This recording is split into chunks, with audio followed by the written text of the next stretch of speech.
हम चाहे इंसानों की बात करें या फिर जानवरों की, दोनों ही आगे बढ़ने के लिए अपने से छोटों का शिकार करते हैं। जैसे जानवर पूरी जिंदगी अपने से छोटे जानवरों को मार मार कर अपना जीवन यापन करता है, उनका शिकार करता है, वैसे ही हमारी सोसाइटी में भी होता है। हमारी सोसाइटी में कुछ स्ट्रांग लोग वीक लोगों पर शिकार करते हैं, और यहाँ तक कि कई बार तो आपके सोशल ग्रुप के लोग भी आपका शिकार करते हैं, आपको वर्बली, इमोशनली और साइकोलॉजिकली हर्ट करके।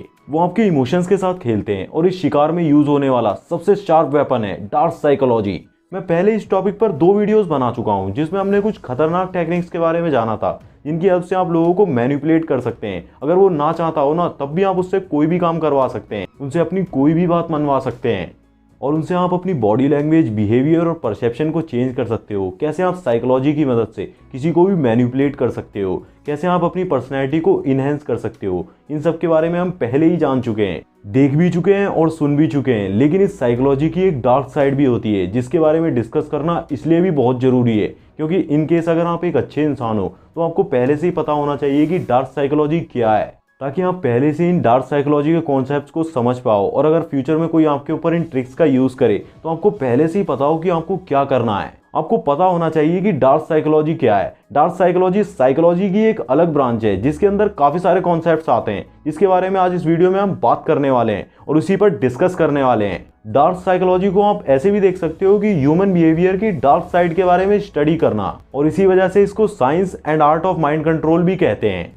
आप इन ट्रिक्स की हेल्प से किसी के भी दिमाग को वश में कर सकते हो, लेकिन ऐसा बिल्कुल भी नहीं है कि ये सब पर काम करेंगी ही करेंगी। अगर किसी पर काम ना करे तो आपको ये बिल्कुल भी नहीं सोचना है कि ये ट्रिक्स तो बिल्कुल ही बेकार हैं, बकवास है ये सब। बल्कि ऐसा भी हो सकता है कि वो इंसान मेंटली काफ़ी ज़्यादा स्ट्रांग हो, उसने अपनी ज़िंदगी में बहुत कुछ देखा हुआ हो, काफ़ी सफ़र किया हुआ हो, और ये भी हो सकता है कि उसे इन ट्रिक्स के बारे में पहले से ही पता हो। इसलिए आपको कभी भी किसी एक इंसान पे दोबारा इन ट्रिक्स का यूज़ नहीं करना है। पहले अगर काम नहीं बन रहा तो दोबारा ये काम नहीं करना है। तो अगर आपकी एज 18 से 20, 22 या फिर उससे भी ज़्यादा है, तो आपको ये अंदाज़ा हो गया होगा कि दुनिया में अच्छे इंसान और बुरे इंसान का रेशियो कितना है। आपकी ज़िंदगी में काफ़ी सारे ऐसे लोग भी आए होंगे जो कि बहुत ही ज़्यादा अच्छे होंगे, जिन्होंने आपके साथ बहुत ही अच्छा व्यवहार किया होगा, लेकिन आपकी ज़िंदगी में ऐसे बहुत सारे लोग आए होंगे जो कि बहुत ही ज़्यादा बुरे होंगे। आप सोचकर हैरान होंगे कि दुनिया में इतने बुरे लोग भी एग्जिस्ट कर सकते हैं।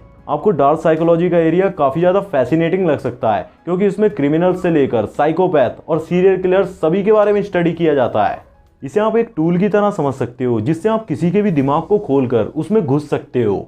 या फिर इसे आप ऐसे भी समझ सकते हो कि ये एक ऐसी चीज़ है जिसका अगर आप एक बार सही से यूज़ करना सीख गए ना, तो इसकी हेल्प से आप दुनिया को बचा भी सकते हो और डिस्ट्रॉय भी कर सकते हो। लेकिन उससे पहले आपको इस वेपन का सही से यूज़ करना आना चाहिए।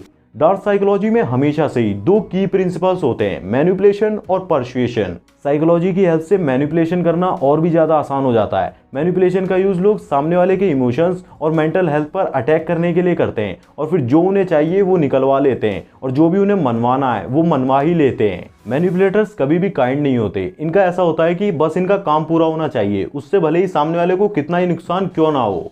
एक मैनिपुलेटर अगर किसी के साथ कैजुअल रिलेशनशिप में होता है ना, तो उसके लिए ये सब करना और भी ज़्यादा आसान हो जाता है। मैनिपुलेशन करने के लिए कुछ डार्क साइकोलॉजी ट्रिक्स होती हैं, जैसे कि गैस लाइटिंग। ये एक ऐसी मैनिपुलेशन टेक्निक है जिसमें कॉन्वर्सेशन या आर्ग्यूमेंट्स में सामने वाले के माइंड को कंट्रोल करने की कोशिश की जाती है, और कभी ना कभी ये आपके ऊपर भी जरूर यूज हुई होगी। इंसान का उसका खुद के ऊपर से ट्रस्ट खत्म करके हम इस टेक्निक का यूज़ करते हैं, और उसे ऐसा एहसास कराया जाता है कि वो मैनिपुलेटर पर और बाकी के लोगों पर कितना ज़्यादा डिपेंड है। ऐसे में वो खुद ही की एग्जिस्टेंस पर क्वेश्चन करने लगता है, और सामने वाला इंसान एग्जिस्टेंस क्राइसिस में चला जाता है। फिर ऐसी सिचुएशन में मैनिपुलेटर उससे जो चाहे वो करवा सकता है, उससे जो चाहे वो मनवा सकता है। और अगली ट्रिक है इमोशनल मैनिपुलेशन। ये एक तरह की इमोशनल एब्यूज़ है, और डार्क साइकोलॉजी की इस टेक्निक का यूज़ ज़्यादातर टॉक्सिक रिलेशनशिप्स में बहुत ज़्यादा किया जाता है। अपने पार्टनर से इतनी ज़्यादा इमोशनल बातें की जाती है ना कि वो लॉजिकल सोच ही नहीं पाता। ये जो वीडियोस वायरल होती है ना सोशल मीडिया पर आए दिन लोगों की, ये इसी टेक्निक की वजह से होती हैं। वो ऐसे बोलता है कि तुम मुझ पर बिल्कुल भी ट्रस्ट नहीं करती, क्या मैं अच्छा लड़का नहीं हूँ। ऐसे ही कर करके वो इमोशनली सामने वाले को फंसा लेता है। इसीलिए कभी भी किसी की भी ऐसी चिकनी चुपड़ी बातों में ना आए। और ऐसी एक और ट्रिक होती है माइंड गेम्स। जिन लोगों में डार्क पर्सनैलिटी ट्रेट्स होते हैं, वो अपनी पावर को यूटिलाइज करके माइंड गेम्स खेलते हैं और सामने वाले पर डोमिनेट करते हैं। और ये ट्रिक इतनी ज़्यादा जनरल सी लगती है ना कि हमारे साथ खेल हो जाता है और हमें पता भी नहीं चलता। नार्सिसिस्ट इस तरह के माइंड गेम्स बहुत ही ज़्यादा खेलते हैं, जिसमें सामने वाले का कॉन्फिडेंस पूरी तरह से ख़त्म हो जाता है। इसमें जब मैनिपुलेटर को आपकी किसी वीकनेस या फिर कमजोरी का पता लग जाता है ना, तो वो आपकी वीकनेस को कभी ना कभी आपको नीचा दिखाने के लिए यूज़ कर ही देते हैं।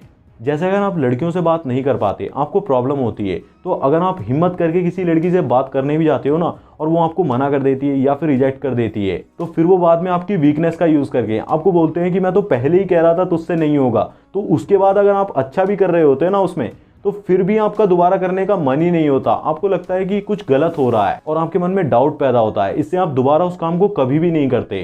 कुछ डार्क पर्सनैलिटीज ऐसी होती हैं जो कि डार्क साइकोलॉजी का यूज करके खुद को एक पावरफुल इंसान की तरह शो करते हैं। तो चलो कुछ ऐसी पर्सनैलिटीज के बारे में जानते हैं। सबसे पहले नंबर पर आते हैं नार्सिसिस्ट। ये बहुत ही ज्यादा कमीने किस्म के लोग होते हैं। ये कभी भी दूसरों को अपने इक्वली ट्रीट नहीं करते हैं, फिर वो चाहे इनका पार्टनर हो या फिर दोस्ती क्यों ना हो। ये बहुत ही ज्यादा सेल्फिश, बहुत ही ज्यादा रूड, बहुत ही ज्यादा कमीने किस्म के इंसान होते हैं। ये दूसरों को अपने इक्वल मानना तो छोड़ो, वो तो दूर की बात है, बल्कि उन्हें नीचा दिखाने में लगे रहते हैं। इन्हें आप एक टॉक्सिक पर्सनैलिटी के रूप में देख सकते हो। दूसरी पर्सनैलिटी है मैकियावेलिसिज्म। इस पर्सनैलिटी को एक सेल्फ डिफेंस पर्सनैलिटी की तरह यूज किया जाता है उन लोगों के द्वारा जो कि अपने आप में इनसिक्योर फील करते हैं। ये डार्क साइकोलॉजी और मैनिपुलेटिव बिहेवियर का यूज करते हैं खुद को प्रोटेक्ट करने के लिए। इनकी पर्सनैलिटी में एक्सेसिव एंगर, डिसट्रस्ट और डिसलॉयल्टी शो होती है। इनका ये एंटी सोशल बिहेवियर और मैनिपुलेशन इन्हें एक एंजल पर्सनैलिटी बनाता है। ये हमेशा सिर्फ अपने बारे में ही सोचते हैं। ये कभी भी कोई भी ऐसा काम कर ही नहीं सकते हैं कि इससे किसी दूसरे को फायदा हो जाए। और डार्क साइकोलॉजी में और भी बहुत सारे कॉन्सेप्ट्स हैं, बहुत सारी टेक्निक्स हैं, बहुत सारी ट्रिक्स हैं, जिनके बारे में जानना आपके लिए बहुत ही ज़्यादा ज़रूरी है। तो अगर आप और भी इसके बारे में जानने में इंटरेस्टेड हो तो आप इसका फर्स्ट पार्ट और सेकंड पार्ट देख सकते हो, जिसकी लिंक मैं आपको डिस्क्रिप्शन में और आई बटन में दे दूंगा। और क्या आप डार्क साइकोलॉजी का यूज़ करना चाहते हो और किस पर यूज़ करना चाहते हो, उससे क्या करवाना चाहते हो, ये कमेंट सेक्शन में ज़रूर बताना। तो दोस्तों आज की वीडियो को बस यहीं पर ख़त्म करते हैं। अगर आपको इस वीडियो से कुछ भी सीखने को मिला हो ना, तो इस वीडियो को लाइक ज़रूर कर देना और ऐसी अमेजिंग वीडियोज़ को देखने के लिए हमारे चैनल को सब्सक्राइब भी कर लेना। तो ऐसी वीडियोज़ को देखते रहें और शेयर करते रहें। जय श्री राम, जय हिंद, जय भारत।